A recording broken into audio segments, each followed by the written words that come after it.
నా బలమంతా నీవేనయ్యా, నా బలమంతా నీవేనయ్యా. Praise the Lord. Good morning. ఈ దిన దేవుని యొక్క వాగ్దానము, ఈ సిలువ ధ్యాన దినాలలో ప్రభువైన యేసుక్రీస్తు నీతో మాట్లాడుతున్న ఆ గొప్ప వాగ్దానము, గబ్బత అనగా రాళ్ళు పరచబడిన స్థలము. యోహాను సువార్త 19:13. అవును ప్రియ సహోదరి సహోదరుడా, మరి ప్రభువైన యేసుక్రీస్తు వారు సిలువ వేసేటప్పుడు ఆయనను ఆ రాళ్ళు పరచబడే స్థలములో నడిపించి, మరి నడుస్తున్నప్పుడు ఆయన ఎంత వేదనకు గురయ్యాడు.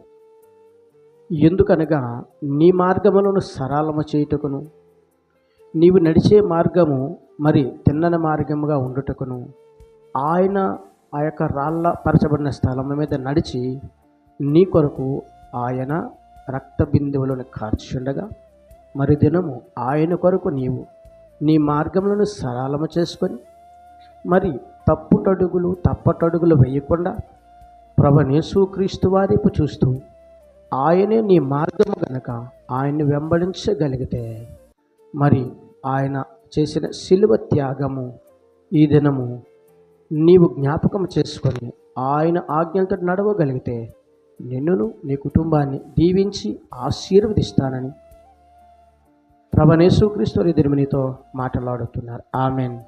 ప్రార్థన చేద్దాము. సకల ఆశీర్వచనములకు కారణభూతుడైన యేసు ప్రభువా, నీ ఘనమైన నామానికి స్తుతులు స్తోత్రాలు, నీ సుందరమైన నామానికి లెక్కలైన వందనాలు. ఈ దినము వాగ్దానము చూచిన, వాగ్దానమును చదివిన ప్రతి బిడ్డను దీవించండి, ఆశీర్వదించండి.